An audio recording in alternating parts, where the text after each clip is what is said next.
Hello everyone, my name is Kazim. If you don't know, yeah. So welcome to my rant, and it's been a minute because the last time we spoke or you heard from me was when I was giving my last episode for my last season, which was my debut season, and yeah, I'm back. I took a break to sort out a lot of things, a lot of things, yeah, and also to actually give, should I say, some sort of vision or plan for the podcast? Because most people ask me, okay, so what's the plan? What's the podcast about? And I'm always like, okay, so the podcast is a platform for me to talk about what I think and blah, blah, blah. And true, yeah, basically that's what the podcast will still remain to be because that's the whole idea in the first place. But I want to streamline what I'll be talking about for the next 2, 3 episodes to how we think, right? How we think, how we take actions. Because these things are, I don't say detrimental, but they are the key part of what we do daily. So, topic for today, which you already have read in the title, and I think it might raise some eyebrows, right? So, vacuum of change. So, what does that mean? Yeah, so quick story. So I was having a conversation with my mentor and a friend, and we're all, as would I would say, ranting about the problem we have in this country. And suddenly my mentor just paused the whole conversation and asked, he said, see, there's one thing about this wasn't word for word though, because I can't remember exact word for word, but in context. So he likes when people argue, but he always likes prefers when we talk about a solution to the problem. So we started thinking, okay, how the problem was basically cars on the road, right? These bus drivers.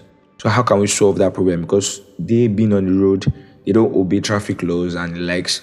How can we solve the problem? And we thought of, okay, yeah, BRT buses, which is a government-owned should I say institution or a government-owned platform for bus drivers, not for bus drivers, so government-owned buses that are run by the government. So, and these ones follow laws. They have their own dedicated routes that they take, and rides are always smooth and a nice experience, right? So, and the whole idea was okay. So, can we reduce these bus drivers from the street and bring in more of BRT buses? And then it popped up. What would happen to these bus drivers after we remove them from the street? And this is like I don't want to say, like, probably a sincere question that we should always ask ourselves. What is the vacuum we create after change? So let's look at it in a more simplistic manner. So when you change your location, and you started making new friends, what happens to your old friends, right? So do you guys still keep in contact, and is your relationship still being maintained as it should be, or you have moved on, which mostly happens every time? And this what causes this whole I don't want to say awkward conversations when you have been friends for like 5 years, 6 years, and maybe change of location between one or two of you, and you guys don't get to talk for a long time. And when you come back, you guys talk for a while, sure. You try to catch up.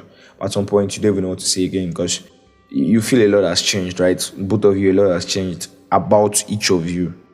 Oh, sorry, both of you in the same time. So this creates a vacuum. Whenever change happens, it always creates a vacuum. So to approach to solve problems, mostly I believe there are two major approaches to solving problems. So this is not like problem solving. I know there are like 1,000 approach or whatever with problem solving is being tackled, right? Well, I simplified it into two because I believe this two covers how problems actually exist in the first place. So we have elimination and substitution. So this goes back to quadratic equation. So we have two major methods of solving a quadratic. We have four actually, but they're like two major ones that people easily understand, which is elimination and substitution. So when I was learning quadratic equation, I always preferred the substitution method because you just had to change I think you have to change the operators, which is from minus to plus, then just add number or something like that. I really can't remember. It's funny enough, I can't remember a lot about mathematics. Okay, so basically we have elimination and substitution. So I would explain. So when we're trying to solve a problem, most of the time we actually think of the elimination approach, which is like what I gave in that scenario. We move the bus drivers out and we bring in new types of drivers that would obey traffic laws and still solve that problem. But at the same time, forgetting one fact that when we move these guys out of the street, they become probably, I don't want to say nuisance, but they definitely create a problem that we didn't foresee in the beginning. So this would actually grow to become a separate problem we have to still deal with in the future. That's the biggest issue with elimination method. So the elimination approach actually, I don't say method, sorry. Elimination approach is what really births vacuum of change. So whenever you use the elimination approach to solve a problem that in turn reflects change, this definitely creates a vacuum of change because you are creating a vacuum. It's not like a literal vacuum whereby nothing exists there, but you created a problem. It's just like if you move something from point A to point B, the point A that you move that thing from, that place becomes empty. It's not vacuum because there can be there can be vacuum inside of Earth, but it's a bit more complicated than that. So, but you are trying to change something and you are trying to remove something from somewhere and moving it to another place. Then you must have left something previously uncatered for, uncared for, and that's what causes that problem. So, substitution approach is how I came to my proposed solution, which I don't even still know because we can all think about that and you send me your response. So you can always reach out to me at therantwithkazim@gmail.com. So you just send in your mail, suggestions, ideas. I would always respond to every mail as soon as I get them.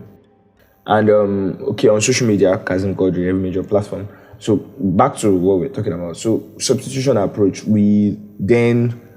What I proposed was we move in phases, right? So we can then bring in like 40 or 50 of these guys, or maybe 100, take them through a training. Definitely not all of them will go through that training successfully, and none of them will come out of it as what we need them to be. But at least we get over 1/3 of our initial investment, which is about, let's say, 33. So bringing 100 guys, we get 33 coming out, which is good because the remaining 70 that don't come out. So we have to still put a scenario. So what happens to those 70? Then we start thinking of other solutions, probably getting them into the force or something. There has to be like some sort of solution. I've not really thought of this thing fully, but I was actually thinking of just one part. So which is a way where we can substitute them for something else.